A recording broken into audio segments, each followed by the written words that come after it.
These aren't auto takes. These aren't you must go out and buy these models.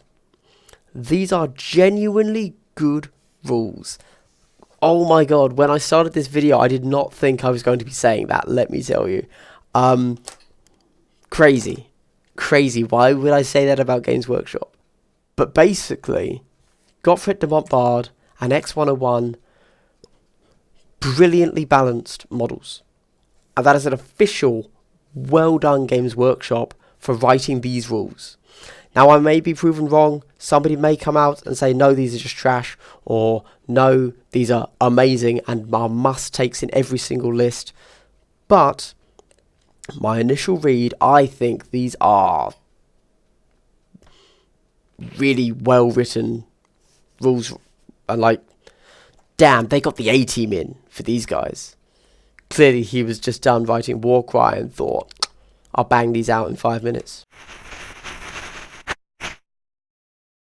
Hello everybody, it's Glass Half Dead here. Today I'm going to be looking at the Blackstone Fortress Escalation models, the new additions we can take. I'm mainly going to be looking at the ones that we can take in regular games of Kill Team.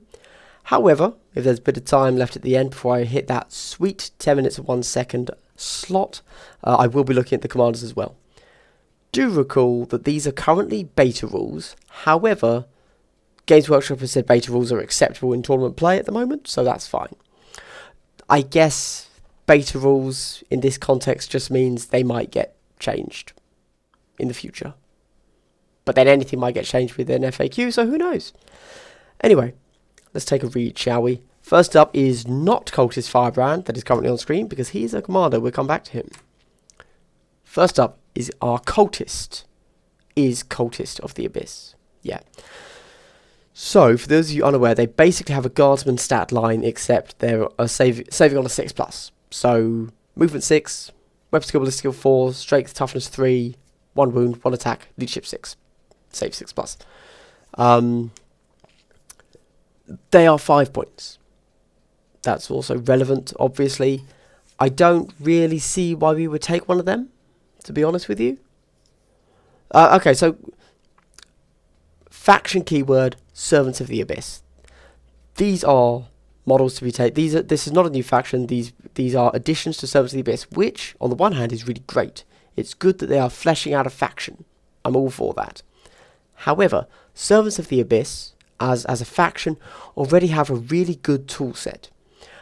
I don't see why you would take one of these guys over, you know, a Beastman, Negavolt Cultists, Psychers, etc.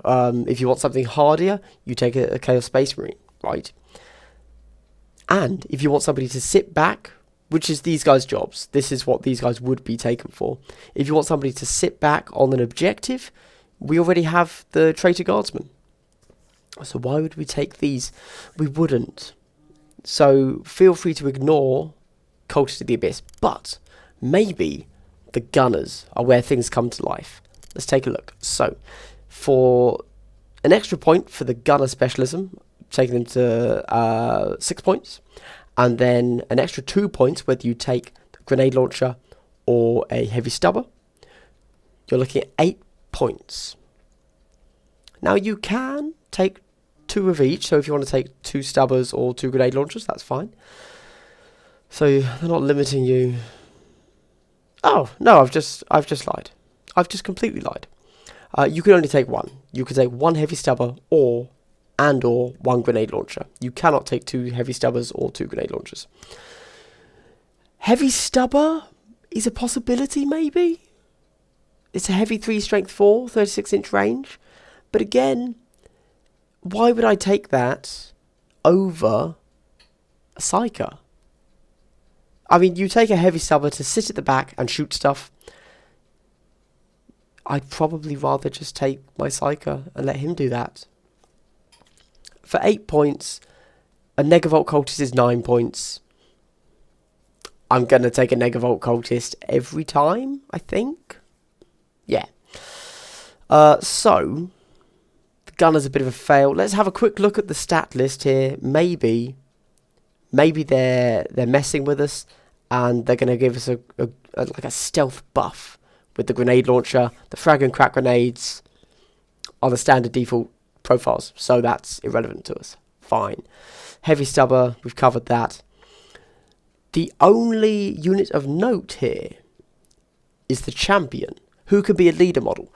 So he's 6 points, and his extra weapon is a stub carbine and a chainsword, which are both 0 points. So he's a 6-point leader, and I think actually he's not bad.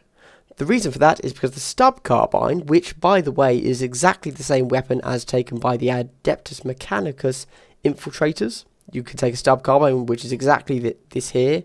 It's that side, which is a pistol, 18-inch range, pistol 3, strength 4. That's not terrible.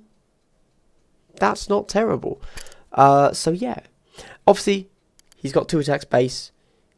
He's only leadership 7, but what can you do? And the chainsword he has will take him up to strength. Strength will take him up to 3 attacks. For 6 points, I actually think he's a goer. Yeah, I think Cultists of the Abyss. Yeah, take him. He's a good one. The stub carbine for 0 points on a 6-point model is pretty good. Good stuff. Okay. Next up, not whoever she is, because she's a commander, we have Gotfret de Montbard. Gotfret de Montbard. He's probably German, and I shouldn't have said that in a French accent, but let's do it. So, this is the Crusader model. He's 20 points. Let's have a read. Movement 6. Oh, who can take him? Astra Militarum. So, this guy is competing with Ryan Rouse and Pius Vaughn. Pius Vaughn, of course, has been an auto-include in almost every Astra Militarum list. So this guy is going to have to really compete, considering that he is 5 points more than Pius Vaughn. Let's take a read. So, movement 6, fine. Web skill 3, ballistic skill 4. Okay. Strength 3, toughness 3. 3 wounds, not bad. 4 attacks, that's nice. Leadership 8, okay. Well, actually, leadership 8 is really good. Don't forget, this is going to be going into guard. That's actually potentially very useful. Save of a 4+. You can only take 1. Okay.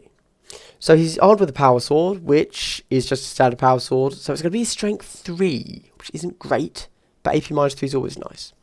And storm shield. And then he does have... so he's a specialist retainer, which means he is combat. He's a combat specialist, but doesn't count towards your maximum number of specialists. That's quite nice. Yeah, I'm okay with that. Hacking Advance. Each unmodified hit roll of 6 made for Gotfret de Montbard's attacks in the fight phase scores 2 hits instead of 1. So this is kind of like a mini Tesla. You're throwing 4 dice. He's a combat, so he's throwing 5 dice. You're quite likely, in that case... I mean, what? So you have a 16% chance to not get two hits, I believe. Unless my math is completely off there. So that's nice. You know, you're going to be getting hits because you've got 5 attacks. You've got a 3-up invuln. Now, 3-up invuln is very nice. And keywords... From the looks of it, and this is the fun part, he can be given orders. So obviously, this bad boy right here, you were going to be using, what is it? Fight for your lives, fight. Fix bayonets, and he's gonna wreck something. That's for sure. I think at 20 points, which is obviously relatively expensive for an Astra Militarum model. He's not an auto-include. He's not an auto-include.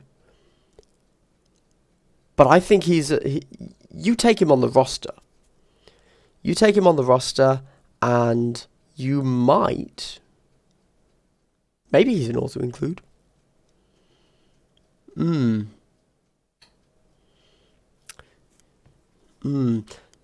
know what? I'm just thinking this through right now. He's got a power sword, so obviously he's pretty good against power armor because he's AP -3. But with 5 attacks, he's also going to be pretty good against Horde. Now, obviously, his big flaw is he's only strength 3. That's not great. I like him. I'm no soothsayer, so I can't say how he's going to pan out, sadly. But I suspect he will be in Astra Minotaurum lists in general. For example, taking a Scion with Power Fist, very common. Now, obviously, that's cheaper than this guy, but this guy does, you know, he's better than a guy with a Power Fist. I like him, that's all I'm saying. I think we will see him in tournaments, in lists. I think he definitely has a place. A 3-up invuln save and 5 attacks with a mini Tesla effect is really cool. But let's keep going. And then I believe we just have one more here, which is X101, before we get to finishing the commanders. Oh, and I'm at 10 minutes. No need to do commanders. Score. Okay, let's go over this guy. X-101. Now, I am currently... So, let me preface this for you. I am currently looking at taking Adeptus Mechanicus to the next tournament. October 5th, Bad Moon. Then after that, November 17th, Warbor. But for Bad Moon, I'm building an Adeptus Mechanicus list, definitely. And this guy is an Adeptus Mechanicus model. So, am I taking him on my list? Because I've bought the expansion. I have access to the model. Is he going in my list? Let's see what he is. So, first off, movement 5. Fine. Weapon skill, ballistic skill 5. Okay. Strength 4, toughness 4. Fine. 2 wounds, 2 attacks, leadership 6, 4-up save. Okay. 2 wounds is good, obviously. 2 wounds is good. He's 10 points. Let's keep in mind. So a 10-point model with 2 wounds is inherently a good thing. That's just cheap stuff on the board that's going to be relatively difficult to kill. Now, he does get access to Canticles, unlike UR025, who does not. So that's good. He can be re-rolling 1s in the shooting phase. He can be -1 to hit, turn 1 with Shroud's Arm, etc, etc. He can never be a specialist. Fine, no biggie. However, Mindlock. X101 has a weapon skill and ballistic skill characteristic of 4+, and leadership characteristic of 9, whilst it is within 6 inches of any tech priests from your kill team. Now, tech priests are, unfortunately, commanders. Yeah. So that effectively has no effect. Good English. Yeah, as I've bandied this around before. I would have quite liked to have seen that effect be with when within 6, that effect to occur when within 6 inches of a data tether. But having said that, I actually think that if this guy was available with his boosted profile there in regular games, he'd be too powerful. He would absolutely be an auto take for 10 points. If he was hitting with the weapon skill, ballistic skill 4s. Let's go over his guns to see why this is relevant. So first up, he has a grav gun, 18 inches, rapid fire 1. For those of you that don't know the grav gun profile, it's strength 5, AP -3, damage 1. And if the target has a save characteristic of D3 or better, this weapon has a damage characteristic of D3. Grav guns are good. We know this. It is known. And then close combat, he has a hydraulic claw, which is obviously melee. Strength times 2, so it's going to take him strength 8, which is nice. Again, strength 8 on a 10-point model. AP is -1, damage is D3. However, when attacking with this weapon, you must subtract 1 from the hit roll. That's big. You're only getting 2 attacks. There's no way to boost that. So he goes up to hitting on 6s. Now, you can give him a data tether. For 2 CP, you can give him +2 to his weapon skill. So he'd go down to hitting on 4s again. But that's 2 CP to have a 50-50 shot of hitting the enemy with a strength 8 weapon. I'm really torn on this guy. 2 wounds on a 10-point model on its own is very useful, very versatile. It means he can do things. What else can the Adeptus Mechanicus take for 10 points? So that is a gunner with an arc rifle is exactly 10 points. That is a regular guy with an Omnispecs. The Omnispecs guy isn't really comparable because, of course, the Omnispecs is being taken to fit in with the rest of your team. They on their own are not good. They are there to buff the rest of your team. So it's not really fair to compare him to that. But compared to an arc rifle, which for those of you that don't know is a rapid fire 24-inch range, strength 6, AP -1, damage 1 weapon for 10 points. Okay, so they do different things. Obviously, they do different things. They have different battlefield roles, but inherently, the way Adeptus Mechanicus works is you need firepower to put enemies down. Therefore, I would rather take the arc rifle in this situation, generally. Of course, X101 here may well be better. For example, in Arena, you want someone to block a door. He's there for you. He's got 2 wounds. He's going to stand there. You don't really care if he hits stuff. It's fine. He's T4, by the way. The entire rest of your team is T3. So that is also a big thing. He's only got a 4-up save. And also note that the rest of Adeptus Mechanicus have a 6-up invuln save. So you're always falling back on a 6 if that happens.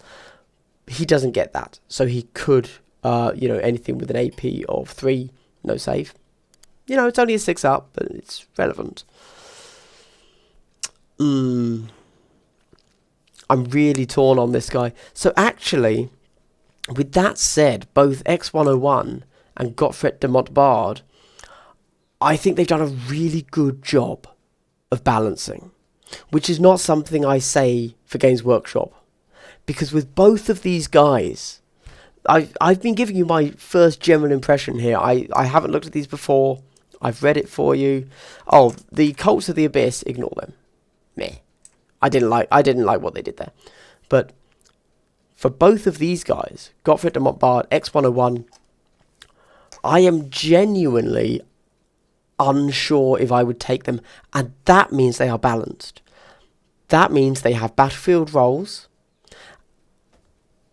and that I am confused, and that I could see them being in lists, maybe not my list, but in other lists, and I would see them on the table and I would say, I know why he's taken them, because of blah blah blah. So these aren't auto takes. These aren't you must go out and buy these models. These are genuinely good rules. Oh my god, when I started this video, I did not think I was going to be saying that, let me tell you. Crazy. Why would I say that about Games Workshop?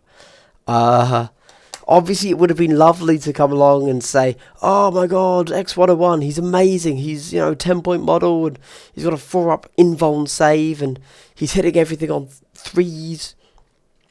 But that's not good rules writing. That's bad rules writing. That's overpowered. This guy, I can see people taking, and I can see why, and it's like, oh yeah, cool. But yeah. I'm almost shocked. Oh, I suppose we've gone way over time. Oh my god, what happened? But, yeah, my bad. X101, in Commander's games, basically a must-take. You're in Commander's games with AdMech, you are almost certainly taking the Tech Priest Engineer? Engineer? I can't remember his name. I think it's the Engineer. The cheap one. And you're taking this guy. And effectively, in your mind, you may as well just consider this guy a 10-point tax for your commander. Because this is good. This is, like, in Commander's game, top-notch. I can't see why you wouldn't take him. If I hadn't waffled on for so long, I'm so sorry that I don't get to the point. That's just my channel's brand and image, I guess, in that I'm enjoying talking about stuff. And yeah, I wish I had gotten to a point quicker. But basically, Gotfret de Montbard and X101, brilliantly balanced models. And that is an official, well done Games Workshop for writing these rules. Now, I may be proven wrong. Somebody may come out and say, no, these are just trash, or no, these are amazing and are must-takes in every single list. But my initial read, I think these are really well-written rules. And like, damn, they got the A-team in for these guys. Clearly, he was just done writing Warcry and thought, I'll bang these out in 5 minutes. Good job, him.